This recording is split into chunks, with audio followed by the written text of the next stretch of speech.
Hey everybody, this is Aldrena Corder. I hope that you are enjoying your morning, afternoon, or evening, depending on where you're streaming from. We'll be starting in a few minutes. I just wanted to show that little slideshow of some history, some ads from history of, on hair and skin products, graphic design work. I want to let you know that this is my very first time doing a YouTube live event, so I would ask that you bear with me and give me some grace as I work through this. But I think we'll have an interesting conversation and hopefully learn some new things. And we'll be starting in a few.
All right, it is almost 5 after 12, so we'll just go ahead and get started.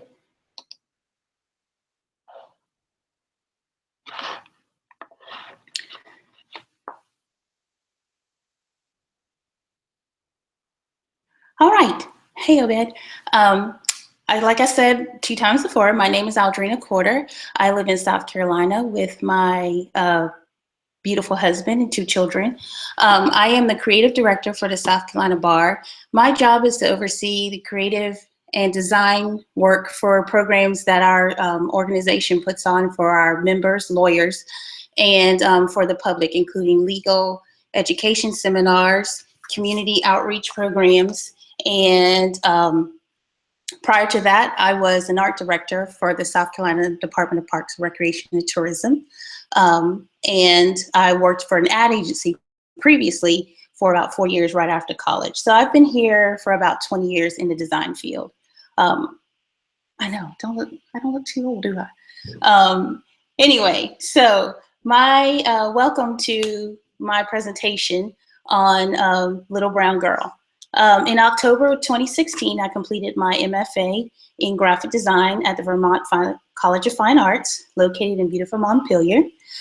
Today, I'm giving you an overview of my thesis work and how it's led me to explore the impact of colorism and bias has had on Black women in media and design.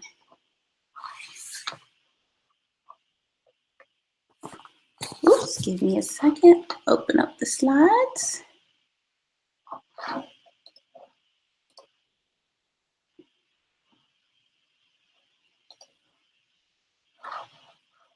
There we go.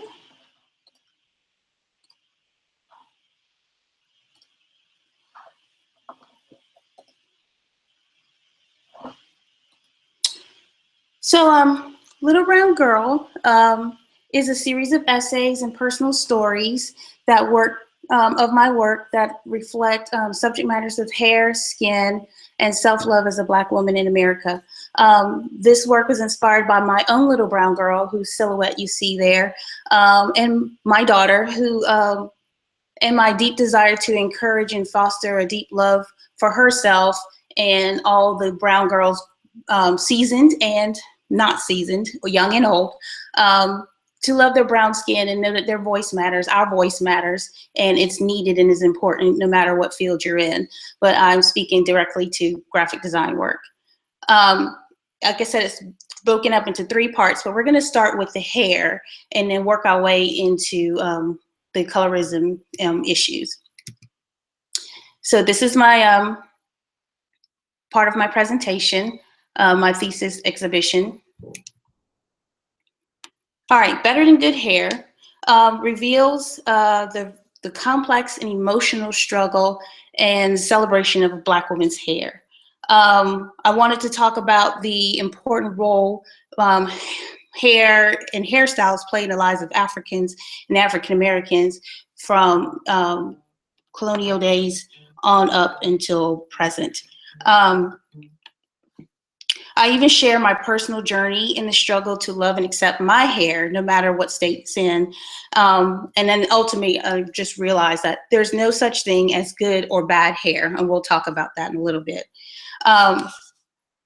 Sonia Clark, who is a textile artist, celebrates the creativity of Black hair, and she works with all kinds of textures.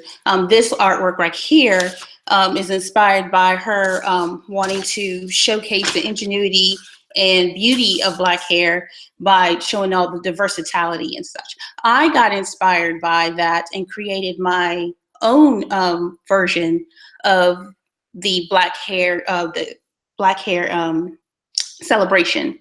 And so what this is a my response to the work that she's done, and also a celebration of handcraft work, giving a nod. I come from a family of makers, but I just wanted to focus on the textile quality, and that's why the face is behind the screen.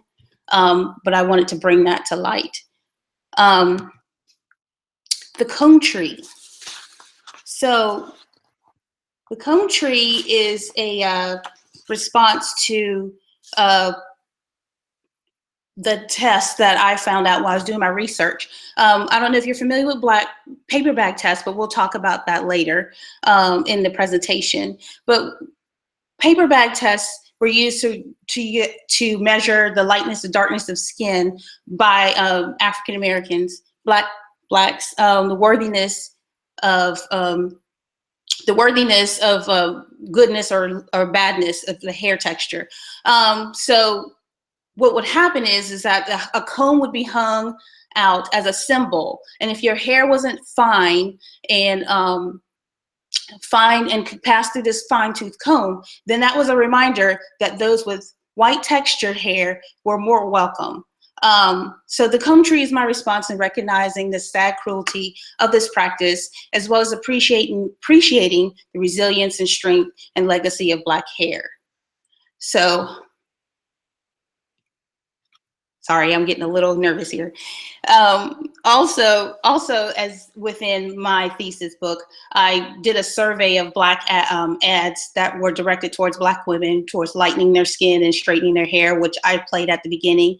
If we have time, I'll show it again at the end. So that's like the first part where we're talking about hair. I'm going to switch back so I can see if y'all have any questions at this point. And let's see.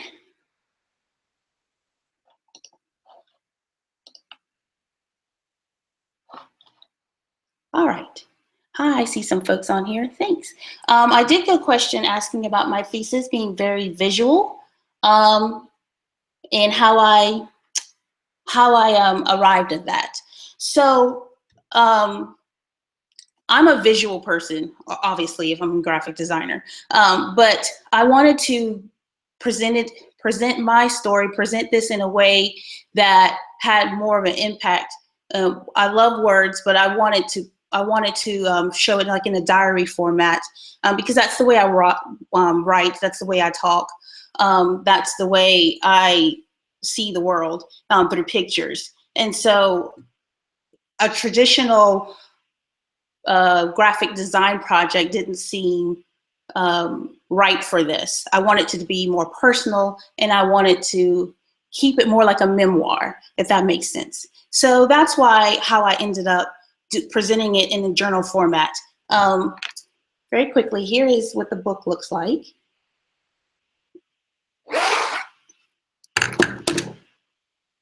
I'm very proud of it. So it is over 100 pages. You can download it if you'd like on my website.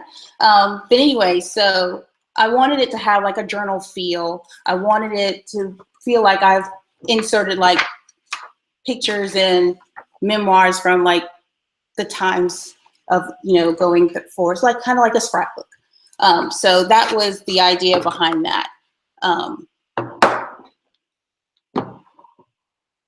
So the last part of the book, which talks about on loving Blackness, is largely driven by, again, my daughter. And I wanted to write a letter to her. This part stemmed from me writing a letter to her about loving her own brown skin and being comfortable in who she is. And essentially it ended up turning out to be like I'm writing a letter to my younger self.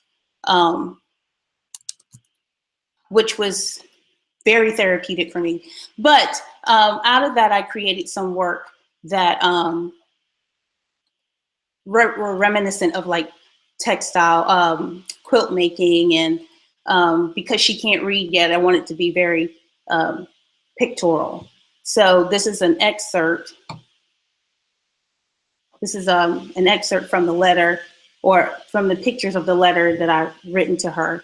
You can read that letter when you download the PDF off of my website, aldrena.com.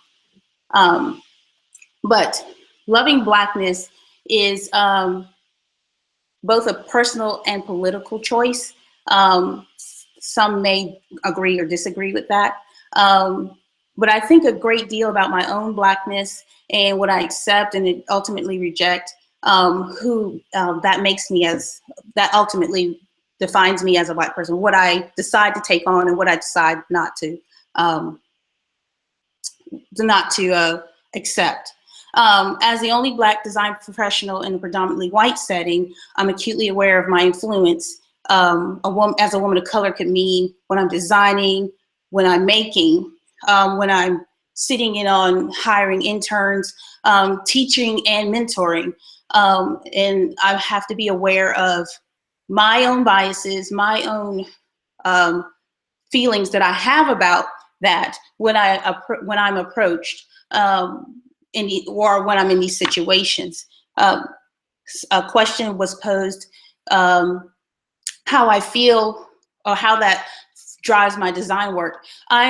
As the young kids say, I am woke as far as when it comes to being just aware of the subtle things. And not just light skin versus dark skin. Is the hair straight? Is the hair curly? But even so, is going beyond that. When we're talking about diversity, it's not just Black and white. Even though that's where I'm speaking from as far as like women are concerned. I think about, am I including persons who are disabled? Am I including for persons other than Black and white, Asian, Hispanic, those kinds of things when I'm putting ads together, when I'm helping select visuals? Yes, somebody writes, I didn't know about the comb test. Yeah, it's crazy. My jaw dropped when I saw that, read about that. I knew about the paper bag test. But anyway, so loving Blackness is that part of the thesis is more like my way of just finally expressing who I am and being comfortable with my existence and encouraging others to be comfortable with their own existence, and not to feel like you have to back off to make somebody else feel comfortable about who you are. So I take a lot of that into consideration when I'm doing my work. I know it seems kind of haphazard or like a lot happening, but all of this is running through my mind even when I'm selecting illustrations. I wanted to make sure that I'm being as inclusive as possible. And so that's where we are.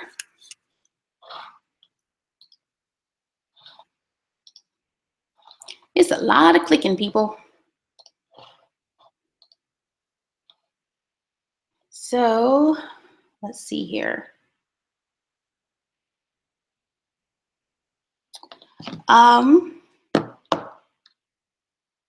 I am going to read a few questions here just to kind of break things up a little bit. Let's see. I'm on Slack, but you can also post your questions if you have any on the YouTube. So the YouTube, that sounds like I'm an old lady. The YouTube. Let's see here. Do you feel colorism is one way people of color self-inflict and internalize the judgment, hierarchy, rejection, typically within a predominantly white society? Yes. And we'll talk about the historical part of that and why I say yes. So let's jump into the last part of my thesis real quick, which is well, actually the first part, but we're talking about it now. Which is called the skin I'm in.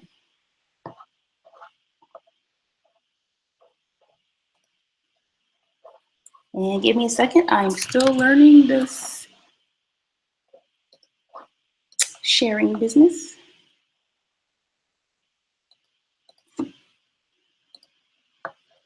All right, here we go.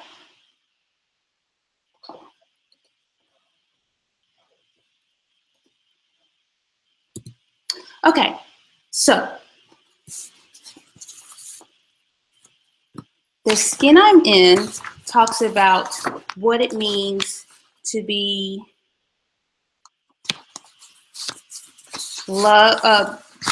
judged by the lightness or darkness of skin, and just coming to terms with loving oneself as a brown person, as I had mentioned before. Give me a second. My notes are all mixed up here.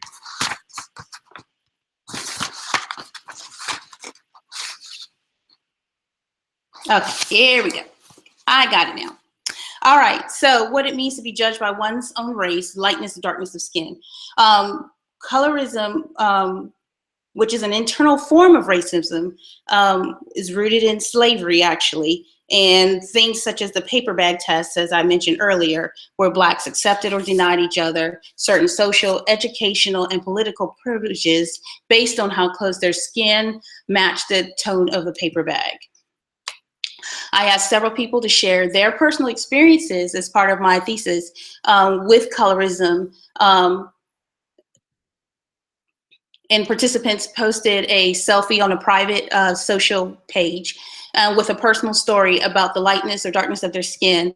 Some commented about shame and how they expressed deep pride. Others expressed deep pride. Others admitted that they were still a work in progress. So with their permission, I was able to include this in the work and in the companion booklet, which is also included in the PDF download of the thesis.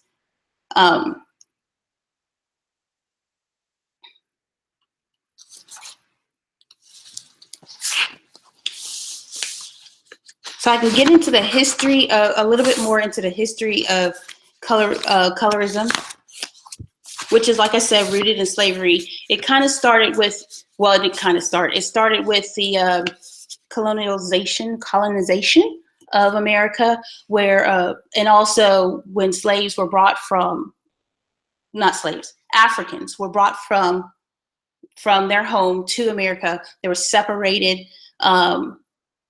separated on ships because, you know, there were tribes and what happened was they wanted to make sure that there was no kind of collaboration on the journey from where they were being picked up and brought to America. And to take it further, when they got here, they were separated. They were separated. Again, men and women were separated, and then based on the lightness or darkness of skin, that also determined who was going to be working in the home and who was going to be out in the field. Now, not to say that every light-skinned slave was assigned to the house, but at the same time, that was the majority. That was what was happening. And so over time, what happens is the slaves started to internalize that. And so started thinking, well, lighter skin means they're going to get better treatment, which wasn't necessarily true. Better treatment, while darker slaves were treated out in the field and worked harder. So this perception of lighter skinned folks had a better time in life versus our darker skinned counterparts, which, like I said, was not the case. But there it is. And so this kind of just moved into after like the 20th, after emancipation,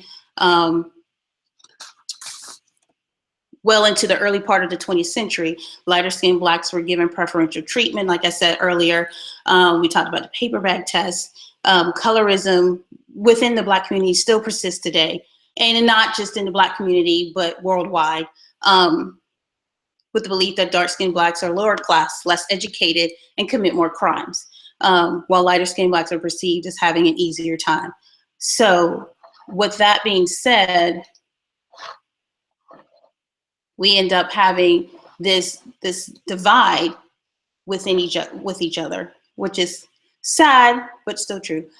Hey, thank you. Hey, I see some folks here. So that also fed into implicit bias.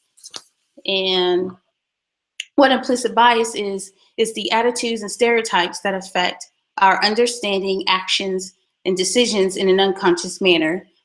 These biases are activated involuntarily without an individual's awareness. So most of the time we're not aware that we're actually being biased towards each other, another race, or with each other. And it causes us to have feelings and attitudes about people based on characteristics such as race, ethnicity, age, gender, and appearance. Even take it a step further, you could say based on social status as far as economic-wise, poor versus middle class versus not middle class, the 1%. These associations develop over a course of a lifetime. So this is not something that just happens all of a sudden, and it's subtle based on who you are growing up with and how media plays into that. And media and news programs are often cited as origins of implicit associations. So let's take a look.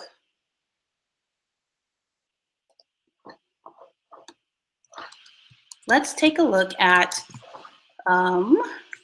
give me a second, I'm trying to get back to my screen share.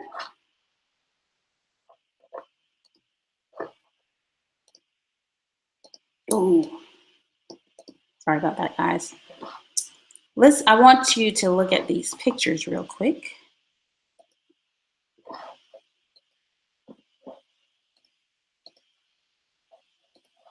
Here we go.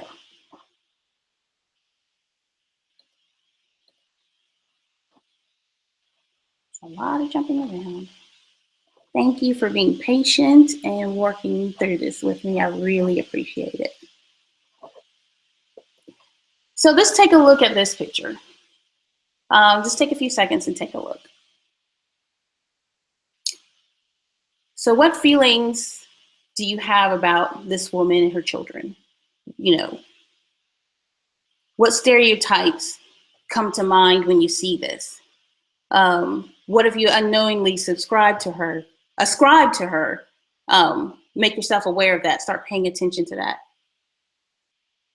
So now, does your attitude change when you see this picture? How do you feel about this woman and her baby? And we know who she is. Do your attitudes change? What makes you so what feelings come up? What thoughts come up when you see this one versus this one?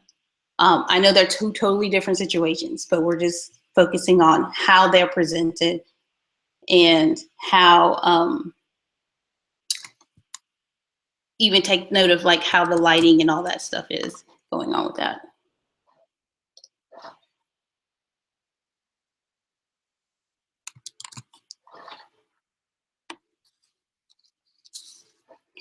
So keeping that in mind, well, we already discussed that, excuse me. Keeping that in mind, so how does this affect Black women specifically in graphic design?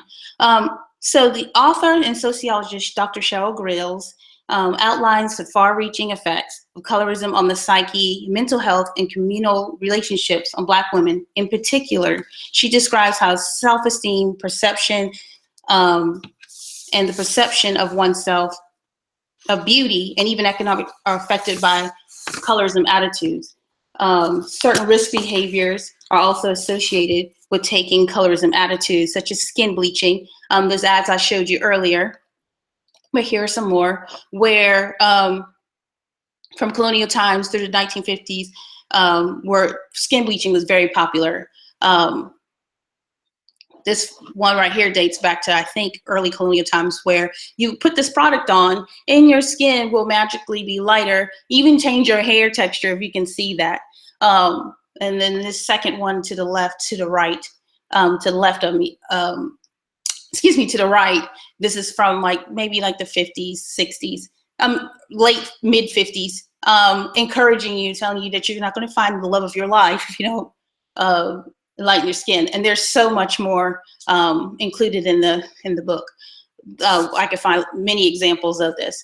But the practice fell out of favor in the US after the civil rights and Black pride movements. However, it is still reaching new heights in many parts of the world, including Central and South America, Asia, Africa, and India. This is partly due to the US's portrayal of Black women, which contributes to the multi-billion-dollar industry. And until recently, many advertisements feature Black women considered to be beautiful, but only if they have long European hair and were fair-skinned.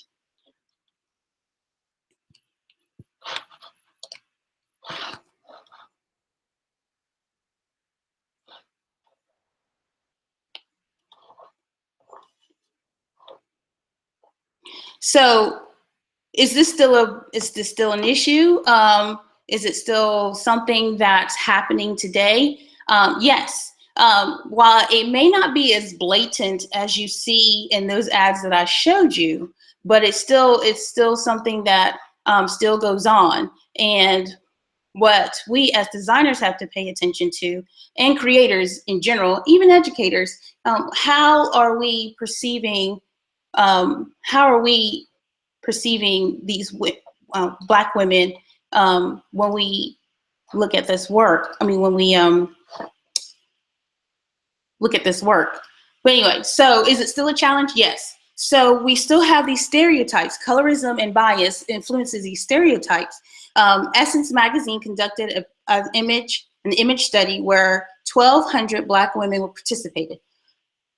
85% of these Black women reported that they regularly see representations of baby mamas, while only 41% said they often see real beauties. So these implicit associations and colorism influence and perpetuate the myths and hurtful stereotypes of Black women, either as mammy, as you can see, this is I call this modern day mammy in the Popeyes ad, who is usually loyal, asexual, usually characterized with darker skin. This one is actually a little more fair skin, but usually characterized as dark skin. Think of the old pictures of Mammy. Then you have Jezebel, who's the hypersexual hypersexual, predatory-like Black woman, like you see here in this picture of little Kim. And then you have the sapphire, the angry, uber-dominating woman who challenges Black masculinity, as you can see in the New Yorker cover that got a lot of negative feedback for the cover.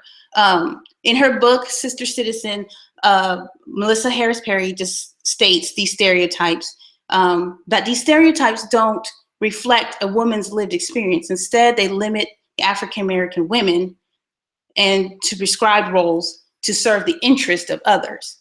So here you go. Just take a few minutes to look at all the stereotypes that you see here within there. So who are we as artists? What can we do to combat this? And I think there's a question on the slide to ask, what are some ways that we are addressing this issue? Well, this is work right here by Joshua Rashad McFadden. He explores the issues with colorism with women, Black women, and he's actually a photographer, and he took these pictures and just kind of wanted people to be aware. They also shared their stories of how this has affected their self-worth, their perception of self-worth, and who they are as beautiful women.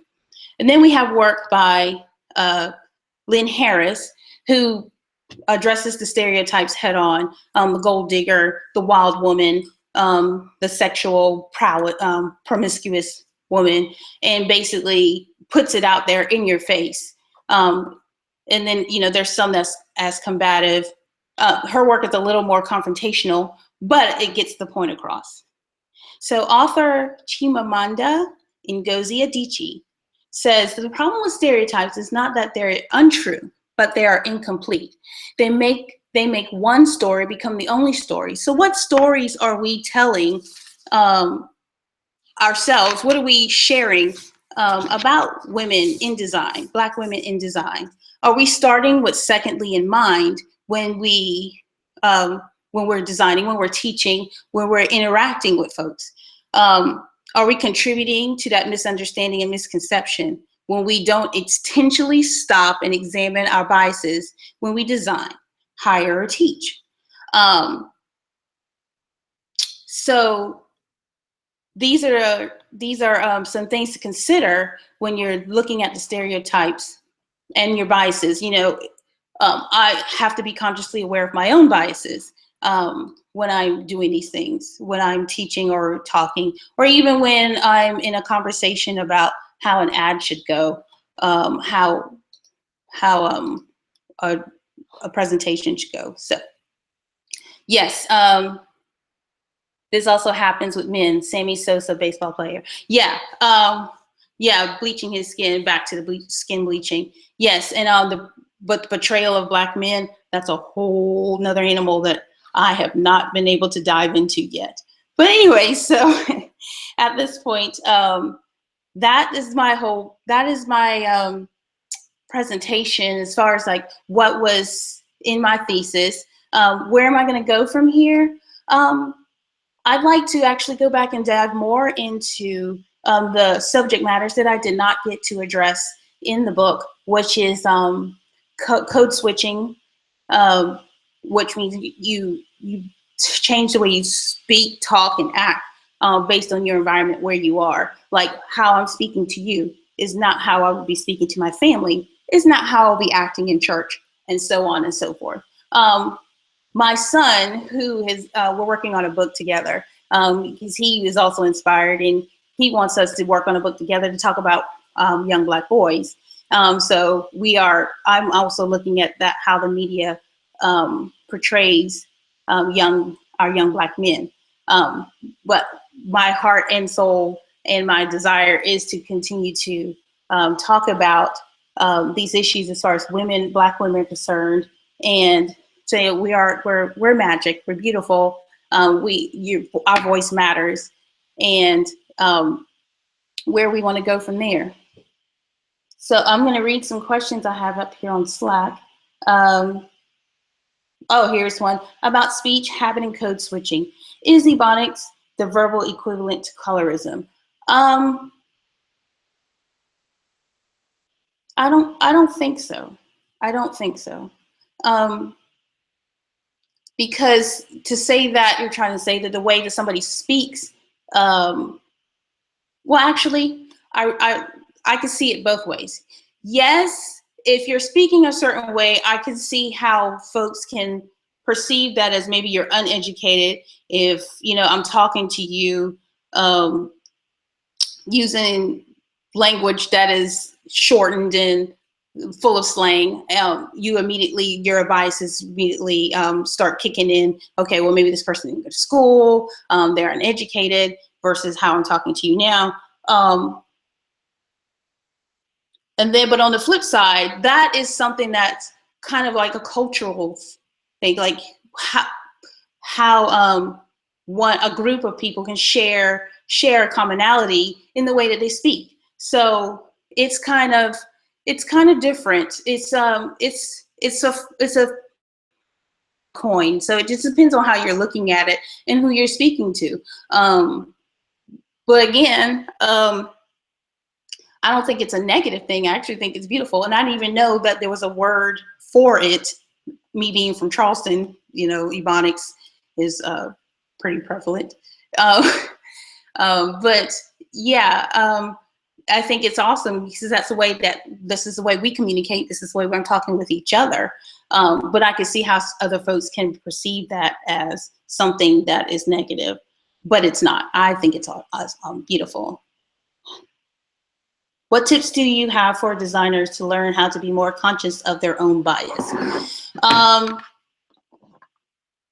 Start by thinking about who the audience is when you're design creating. Who is it intended for? And then the imagery that I'm using, the words, because it's not just pictures, it's also words. Would this seem offensive or condescending to the audience that I'm speaking to? Take a moment and just kind of relax.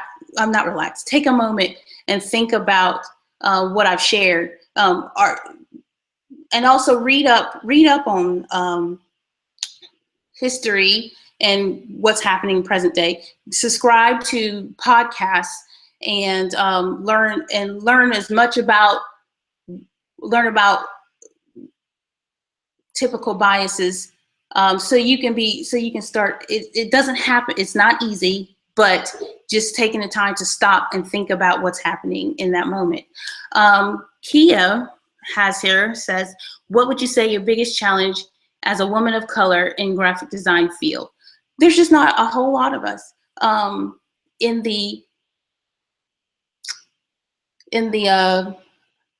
what's the word I'm looking for? Not esteemed, but somebody help me out here. Type something. What's the word I'm looking for?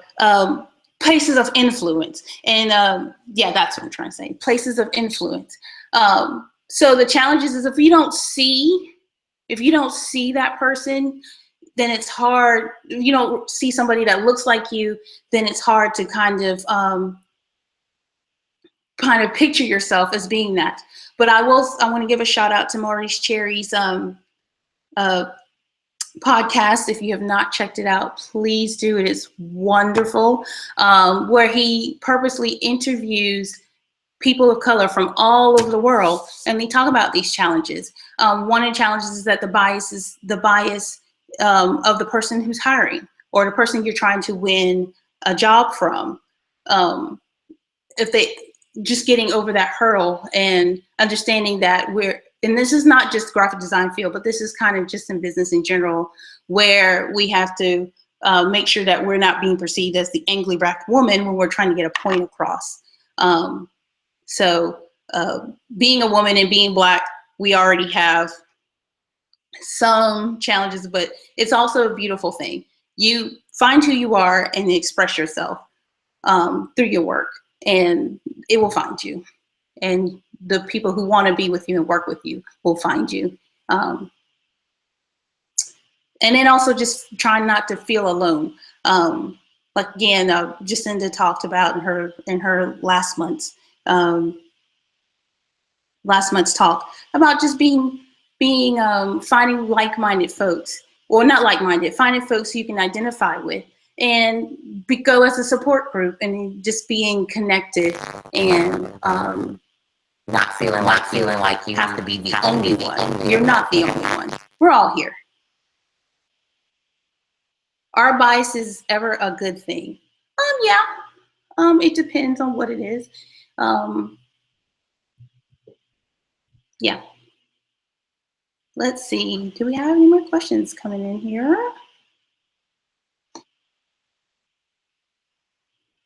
What are your thoughts on this movement for natural hair? So the natural hair, I guess we define it as movement because we are more aware of it now. More women choosing to wear their hair in its natural state versus chemically straightening it. I think it's awesome. I actually natural, and this is what's called a protective style to keep my hair from being damaged. But what do I think of it? I think it's wonderful. It's not for every woman, but wearing your hair natural is not for everyone. But and that's okay. But I think it's awesome because I'm a naturalista. And one of the reasons I decided to go natural is my daughter, again, she influences a lot of decisions I make now, very aware of how I speak about myself and about other women, especially other Black women, about their hair and their skin, especially in her presence. But I chose to go natural. So she will start to feel comfortable, so she can be comfortable in her own Blackness and her own womanness. So I love it. I think it's awesome.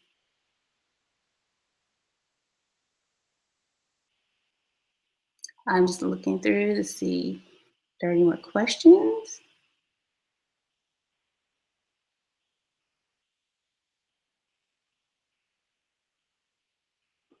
What's been the perception of colorism by white people?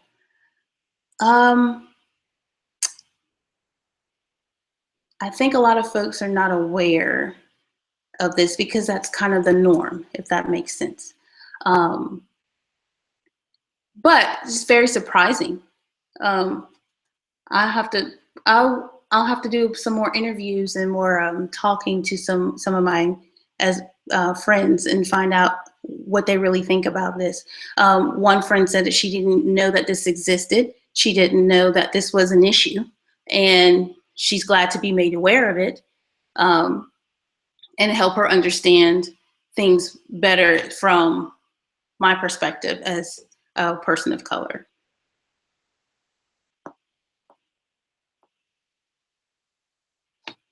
All right, so I'm going to thank you again. If there are any more questions or anything, I would thank you for hanging out with me and learning more about Thesis and colorism bias. If you want, don't forget to tune in on Friday. There's going to be an awesome talk, more discussion about bias and diversity and inclusion in the design arena. I would like to let you know that I want to continue this conversation. If you have questions or you want to talk more about this, please hit me up on Twitter. There's my handle at Aldrena I am. Find me on LinkedIn, and my email, aldrena.im@gmail. And of course, please visit my website where you can see some of my work and also download and read Little Brown Girl. So to lead this up for a few seconds here, but I want to thank you all for tuning in. I hope this was informative for you and sparked the discussion,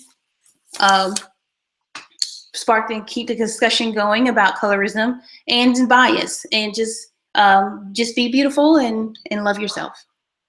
Thank you, guys.